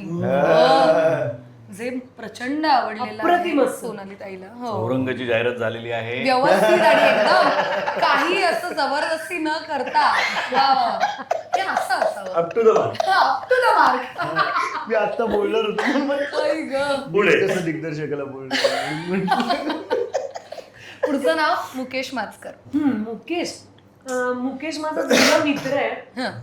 मुकेशला आता तू काहीतरी म्हणाला होतास ना? पौष्टिक लाडू. पौष्टिक लाडू. तो पौष्टिक लाडू आहे पण मी असं म्हणेन की आत्ताच्या या गप्पांमध्ये मुकेश हे दुर्मिळ असलेलं आपण मागायला जातो हं. आणि ते असलं तरच पुढची गोष्ट बनू शकते असं विरजण आहे. आई गं. वा वा वा. वा. हे उत्तर म्हणजे ह्या सेगमेंटला न्यायच. क्या बात आहे. शेवटचं नाव नाही पुढचं नाव मंगेश सातपुते. मंगेश मला असं वाटतं माझ्यासाठी आमरस आहे. कारण तो त्याच्या ऋतूमध्येच फुलतो आंबा. वा वा. पाहिजे तेव्हा म्हणजे आता एकदम पावसाळ्यात आठवणी यावी हं. तर तो नाही मिळणार दर्शनाला. त्याच्यासाठी थांबावं लागतं. थांबावं लागतं. आणि मोहर आहे. सोनाली ताई खूपच बाहेर उत्तर देतेस. अगं काय माझं मला आवडलंय. मला इथे मिळतो आमरस, चौरंगाचा हो, आमरस. आणि कमाल चला आहे ना. मागवा. चौरंगाचा आमरस श्रेयस खाऊन तुला आवडतो ना बघ. आमरस? श्रेयसला कुठल्याही ऋतूत आमरस आवडतो. श्रेयस, तुला खाऊन बघ. मला सगळं गोड खूप आवडतं. हो क्या बात. तुझ्या लग्नात इथलाच चला आधी तुझं करूया मग त्याच्याकडे जाऊ. थँक्यू ताई. अरे पण आधी बर्फी शोधा त्याच्यासाठी. अरे माझ्या आता या विषयात पौष्टिक लाडू पासून. हो ताईच्या सानिध्यात जरा राहा. तुझं थोडासा गुडलक आपण ही घे. अशी पंक्तीसारखी रचना केलेली आहे. हो तर हेच सगळे विषय काढायचे आहेत. जुळवा जुळव परत तिथेच यायचं. मदनी कवळ घेता मागे फक्त 2 माणसं उभी करायची. काकांचं आता झालंच हे बघ आता काय पुढच्या पुढे खाणार नाही. सोनाली ताई शेवटचं पात्र तुझंच. तू साकारलेली लक्ष्मी. आई ग तो मुंग्यांशी बोलतानाचा सीन मला अजूनही मला असं वाटतं लक्ष्मी जी आहे ती आलं आय हाय. कारण असं आपल्याला वाटतं की चहात घातलं तर चहा मस्त होईल. ती साधं येते त्याचा ठसका बसतो. कधी कधी सुंठी वाचून खोकला म्हणतो आपण. इतकी ती आवश्यक होऊन बसते आणि मारा केला तर नकोशी होते.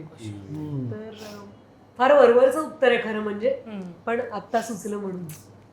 परफेक्ट. आता सगळ्यांना मी एक नाव देईन, सगळ्यांनी उत्तर द्यायचंय. पु ल देशपांडे. हो. अरे वाव. फुलं. एनिबडी ज्यांना जे सुचेल त्यांनी तसं तसं बोला. वरण भात तूप आणि मीठ. नाही, मी म्हणेन माशांची, कोणत्याही माशांची साबुत मी त्यांच्याबरोबर खाल्ली आहे ती. बापरे. त्यामुळे म्हणजे पुलांच्या बाबतीत गंमत अशी आहे ना की आता कोल्हापूरकडचं कोणी असेल तर पण फुलं म्हणजे तांबडा पांढरा रस्सा काही खोटं नाही. नागपूरचं कोणी म्हणेल की पाटवडी आणि ते काय त्यांच्याकडचे जे सगळे पदार्थ आहेत, गोळा भात वगैरे, ते म्हणजे बरोबर. पुलंमध्ये ते मला दिसतं. तेही बरोबर आहे, कारण महाराष्ट्रातलाच काय एकंदर जगातलाच कुठला खाद्यपदार्थ किंवा हे त्यांना वर्जन होतं ना. त्यांनी लोकांना तंबाखूचं पान खाण्याची सवय लावली, इतका तो पानवाल्यावरती त्यांनी रसाळ लिहिलेला आहे, तर खाद्यपदार्थांचं काय घेऊन बसलं. त्यामुळे खरंय खरंय. सर तुम्हाला काही? ती खोबऱ्याची वडी असते ना, ती ओल्या म्हणू नारळाची. शकतो. ओल्या नारळाची आहे ना, म्हणजे बहारच, म्हणजे तोंडात टाकल्यानंतर तसं विरघळणार. नाही. हा म्हणजे काय, खरंय. श्रेयस तुला थाळी. काय? थाळी. सगळं सगळं काही सगळं काय नाही ते विचार. वा. मजा आली. प्रत्येकाच्या दृष्टीने ते बघा ना, हो. अत्यावश्यक असं काहीतरी आहे. मला वरण भात वाटतं कारण आपलं जेवणच पूर्ण होत नाही, आणि कितीही वेळा रोज जरी वरण भात असला तरी कंटाळाच येऊ शकत नाही. तसं आमच्यासाठी प्रत्येकासाठी, आपल्या प्रत्येकासाठी पुलंचं एक स्थान आहे आपल्या आपल्या मनात. खरंय. मजा आली आहे या सेगमेंटला. खूप मस्त उत्तरं मिळाली तुमच्या मला वाटलं सगळ्यांकडून. आम्हाला चौघांना मिळून तू संजना कशी वाटते.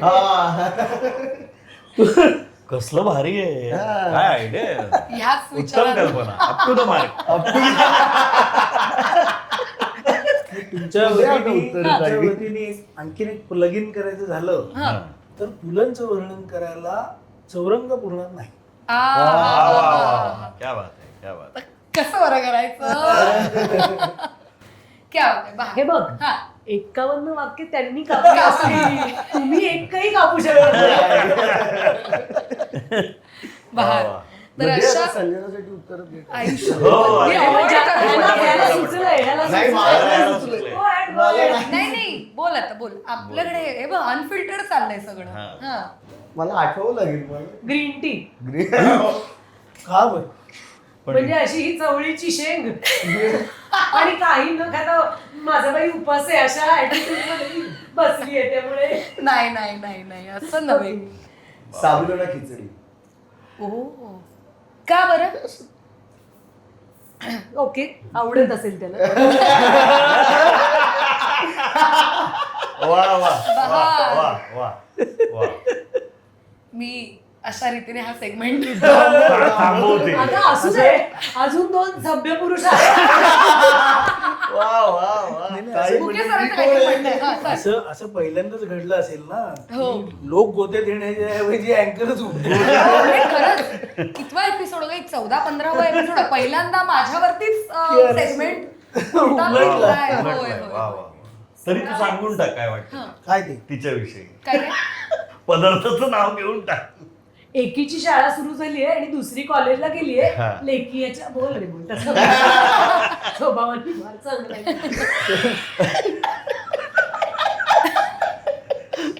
आता काय सुचलं? बापरे. हिच्यापेक्षा थोडं लहान आहेत फक्त मुली. हो. नाही मोठे जातील चला चला चला चला. अशा रीतीने सेलिब्रिटी डिश हा सेगमेंट संपलेला आहे. तर वळूया आपल्या पुढच्या सेगमेंटकडे, ज्या सेगमेंटचं नाव आहे झुकेगा नहीं साला. हा सेगमेंट पर्टिक्युलरली मला म्हणजे मी मुकेश सरांसाठी आहे हे मी सगळ्यांनाच सांगेन. इतक्या वर्षांचा सर तुमचा अनुभव, इतकं काही काही लिहिलं आहे, किती सारे अनुभव घेतले आहेत, काही माणसांना भेटला आहात, विविध विषय तुम्ही हाताळलेत, तितकंच परखडपणे तुम्ही बोलताही. इतक्या वर्षांच्या अनुभवामध्ये कधी असा एखादा प्रसंग आला का जेव्हा तुम्हाला वाटलं की ही परिस्थिती फार आव्हानात्मक आहे आणि याला सामोरं जाणंही तितकंच कठीण आहे, पण तुम्ही त्याला सामोरे गेलात, त्यातनं तरलात आणि अशी तुमच्या आयुष्यातली कोणती झुकेगा नाही साला मोमेंट आहे, हे आम्हा सगळ्या प्रेक्षकांना ऐकायला आवडेल. म्हणजे आत्मचरित्रच तुम्हाला सांगायला लागले, सगळे झोपतील. नाही नाही, एखादी मोमेंट आम्हाला ऐकायची आहे. काय म्हणजे हे फारच आता स्वतःचं कौतुक सांगण्यासारखं नाही आहे का? म्हणजे का सांगायचं? तुमचं कौतुक तुम्ही सांगणं महत्वाचं आहे, कारण आम्हाला इन्स्पायर व्हायचंय, आम्हालाही पण तू नावं तयार नाही व्हायचंय. घेतलीस तरी चालेल. हां. मुकेश, प्रसंग एखादा हां. साधारण सांगू शकलास तर. ते काय होतं, वर्तमानपत्रांनी थोडं जनरलाइज करून सांगतो. वर्तमानपत्रांच्या जगामध्ये काम करताना अनेकदा म्हणजे तिथे मुळात पत्रकार म्हणून जेव्हा तुम्ही काम करता तेव्हा त्याची तेव्हाची, जेव्हा आम्ही काम करत होतो त्या पद्धतीचं, तेव्हाची तरी डेफिनेशन ही तुम्ही प्रश्न विचारले पाहिजे. व्यवस्था असेल, मग ते वरिष्ठांनाही तुम्ही प्रश्न विचारले पाहिजेत. वरिष्ठांनी सांगितलं आणि तेवढंच मी केलं असं होत नाही. त्यामुळे हे झुकेगा नाही साला हे तुमचं जर ब्रीद वाक्य नसेल तर तुम्ही चांगले पत्रकार बनत नाही. तुम्ही जे बनतात त्याला PROचं काम असतं ते, तो काय पत्रकार नाही. म्हणजे आता महाराष्ट्र टाइम्समध्ये मी काम केलं, तेव्हाच्या काळामध्ये आमच्यापेक्षा दुप्पट अनुभव असलेले, वयाने मोठे असलेले लोक, पण त्यांच्याशी आम्ही छोट्या छोट्या अगदी शब्दावरून मांडलेलो आहोत की याचं हे भाषांतर कसं, इथपासून ते आपण ही बातमी पहिल्या पानावर घेतोय म्हणजे अमुक नेत्याचा प्रचार करत नाही आहोत का, हे विचारायची तुम्हाला, जर तुम्हाला एडिट मीटिंग मध्ये विचारायची हिंमत नसेल तर तुम्ही बाहेर जाऊनही कोणाला काही विचारू शकत नाही. आणि मग असं आहे की वेगवेगळ्या ठिकाणांवरून त्या तिथे असलेले उत्कर्षाचे सगळे जे मार्ग होते ते दिसत असताना एकेका टप्प्याला मी बाहेर पडलो आहे. त्याचे नेटिग्रिटीज मध्ये न जाता एवढं सांगता येईल की जिथे झुकायची वेळ आली तिथे बाहेर पडायचा रस्ता पत्करला. आणि तसं केल्यामुळेच हे नाटक लिहून झालं. जर नोकरीत असतो तर नाटक मिळत नाही, ह्याला माहिती. त्यामुळे हे जनरली असं होतं, उगाच माणसांमध्ये आणि नावांमध्ये नको. नाही, हरकत नाही, पण तुमचा गोष्टींकडे बघण्याचा दृष्टिकोन अतिशय खरा आहे. त्यामुळे तुमच्या पॉइंट ऑफ व्ह्यूने ते ऐकतानाही तितकंच आम्हाला सुंदर वाटतंय. आणि हा प्रश्न खास तुमच्यासाठी होता, त्यामुळे थँक्यू सो मच. थँक्यू. तर आता आपण वळणार आहोत आपल्या पुढच्या इंटरेस्टिंग सेगमेंटकडे, ज्या सेगमेंटचं नाव आहे की रायता फैल गया. हे होणार आहे सगळ्यांच्याच बाबतीत, पूर्वकल्पना देऊन ठेवलेली बरी. मी तुम्हाला 2 ऑप्शन देणार, त्यातला तुम्हाला एक निवडायचा आहे. ओके? हा. मंगे सर, तुमच्यापासून सुरुवात करते. मराठी वाङ्मयाचा घोळीव इतिहास की मॅड सखरा? आई मारेल मला आता. या सेगमेंटचं नाव बदललं पाहिजे. व्हेज की नॉन व्हेज असं वगैरे ठेवा. एक काहीतरी निवडावं लागणार आहे. हो ना, कारण हे खूप अवघड आहे. फार वाईट आहे हे. पु ल देशपांडे. येस, हा बरोबर ना? बरोबर. नाही, पण एक निवडावं लागणार ना आपल्याला काहीतरी, एक म्हणजे असं कसं निवड, मी निवडलं ना पु ल देशपांडे. हा, रायता फैल गया. रायता फैल गया. अभिनय की डबिंग? दिग्दर्शन. नाही सर, नाही हा, प्लीज अजिबातच नाही, मान्यच नाही आहे ही पण उत्तर. माझा ऐक ना. तू चूज कर. दिग्दर्शन. मी म्हणलं डबी नाही. क्या बात आहे, क्या बात. Up to the mark. एपिसोडचं नावच. श्रेयस, तुझ्याकडे येस. मराठी वाङ्मयाचा घोळीव इतिहास की मॅड सखरा? श्रेयस, मंगेश सातपुते. नाही चालायचं असं. याला काय अर्थ आहे? हा घोळीव घेणार, मला माहिती आहे. तुझं नाटक आहे.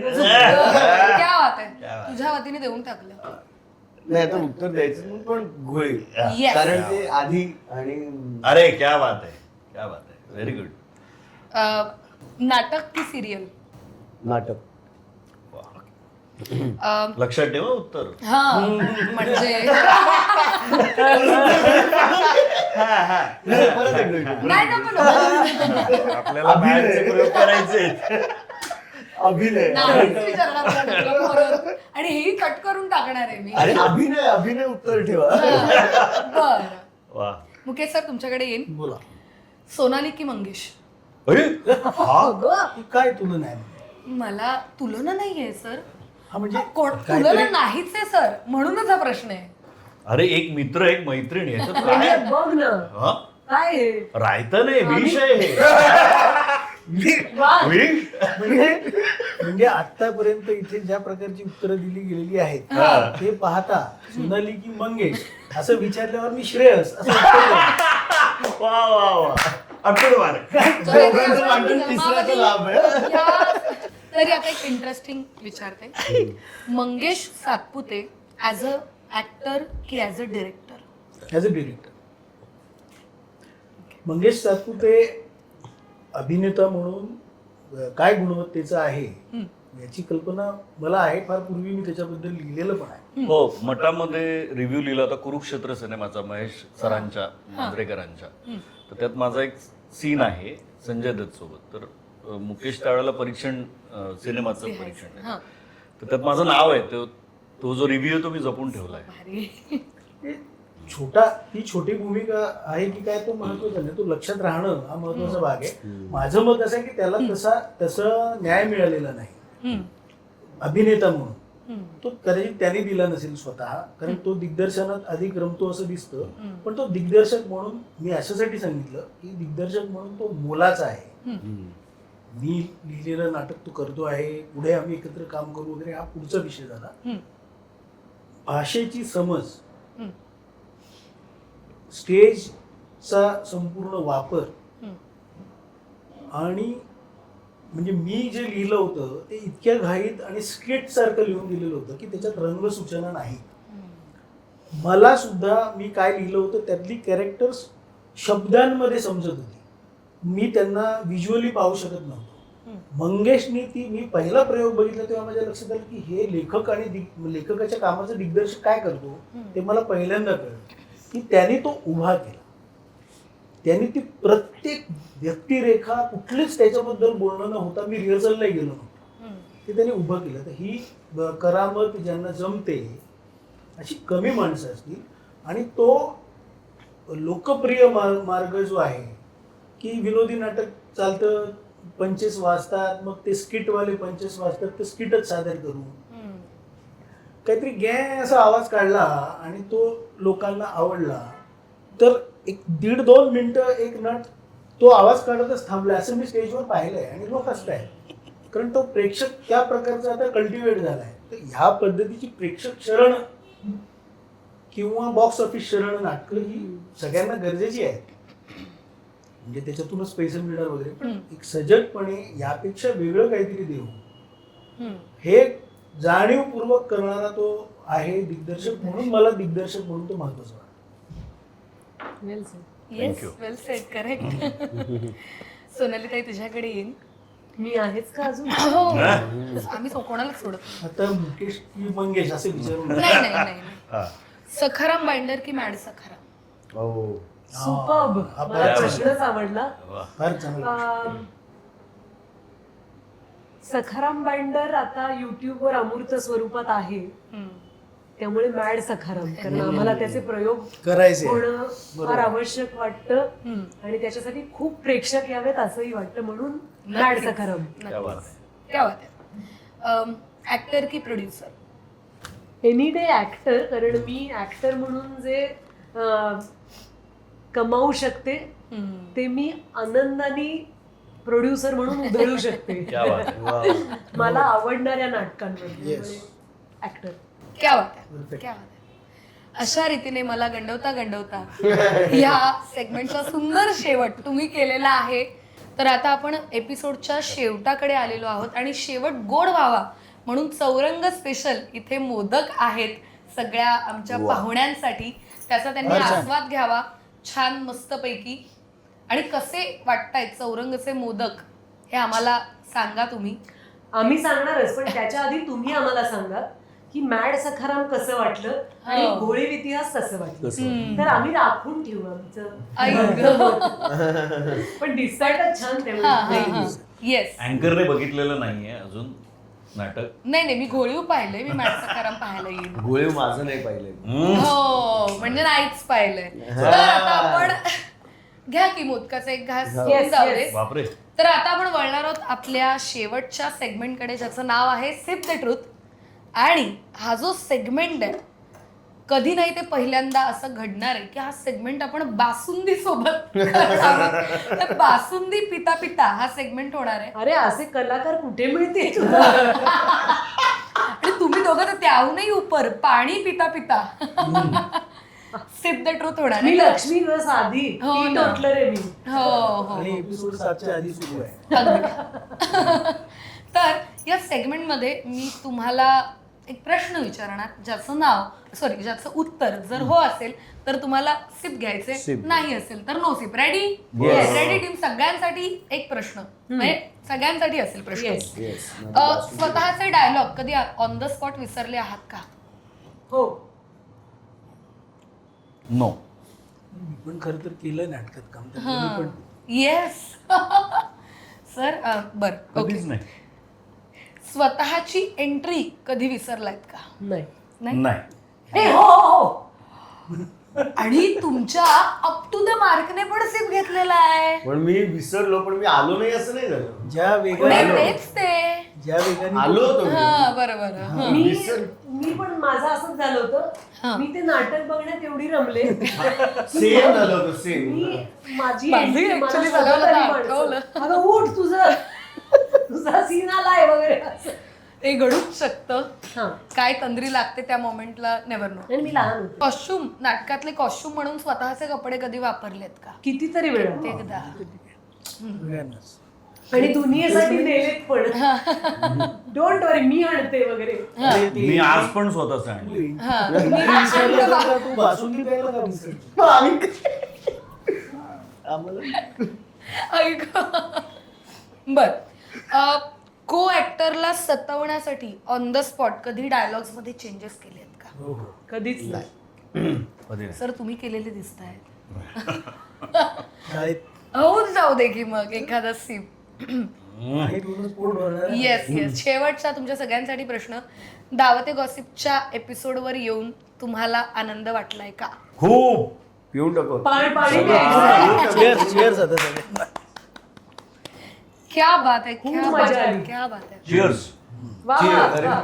तर मंडळी, मराठी वाङ्मयाचा घोळीव इतिहास आणि मॅड सखारामच्या निमित्ताने आलेली ही दिग्गज मंडळी, ह्यांचा सहवास लाभणं, त्यांचे विचार ऐकणं, त्यांच्याशी मनमुराद गप्पा मारणं, मजा मस्ती करणं, हा सगळाच अनुभव माझ्यासाठी खूप इंटरेस्टिंग होता. त्यामुळे हा जो एपिसोड आहे तो तुम्ही आवर्जून बघत असालच. आवडला असेल तर नक्की आम्हाला तुमच्या प्रतिक्रिया कमेंटमधून कळवा. आणि झेड एंटरटेनमेंट हे जे आपलं चॅनल आहे त्याला यूट्यूबला सबस्क्राईब करायला अजिबात विसरायचं नाही. नवीन जर काही नाटकं, सिनेमे येत असतील तर त्याची मंडळी आपल्या एपिसोडवर येतात, आपल्याशी गप्पा मारतात. त्यामुळे त्या नाटकांचाही आस्वाद घ्यायला तुम्ही विसरायचं नाही आहे. पुन्हा एकदा आलेल्या माझ्या सगळ्या पाहुण्यांना मी सांगेन की आमचं भाग्य आहे की तुम्ही आज इथे आलात, आमच्याशी गप्पा मारल्यात आणि आमच्या परिवाराचा एक भाग झालात. मनसोक्त खाल्लं, तुम्हाला ते आवडलंय अशी मी एक माझी Yes, yes. समज. अगदीच. आणि मी मधुराला विनंती केली आहे, हा. आमच्या बाकीच्या टीम साठी मी पार्सल घेऊन चालली. Yes yes. कारण आमची टीम मोठी आहे. हो. मॅड सखारामची मंडळी हा. आणि गोळीवची मंडळी. नक्कीच. Thank you. Thank you Thank so you. Much. Thank you. Thank you thank you thank you. मुख्य हे सांगायचंय की आम्हाला विशेष आनंद झालेला आहे, कारण तू दावते गॉसिपवर वेगवेगळ्या सेलिब्रिटीजना बोलवत असतेस, त्यांच्या नाटकांबद्दल किंवा सिनेमांबद्दल बोलतेस, पण आज आमच्या प्रायोगिक नाटकांना तू इथं बोलवलंस, त्याचं प्रतिनिधित्व आम्हाला करायला मिळतंय. त्यामुळे झेनची सर्वा अश्विनीचे मी मनापासून आभार मानते आणि तुझे, तुझ्या टीमचेही, की आम्ही इथे आमचं मराठी वाङ्मयाचा घोळीव इतिहास आणि मॅड सखाराम हे नाटक घेऊन आलेलो आहोत तुम्हा सगळ्यांची गप्पा मारायला. आणि एका नाटकासाठी इतकी छान ट्रीट मिळणं, प्रायोगिक नाटकासाठी, ही फार विशेष गोष्ट आहे. तर त्यासाठी मनापासून आभार. Yes. Thank you thank you so much. Davate gossip, nirvana, davate gossip, nirvana, davate gossip.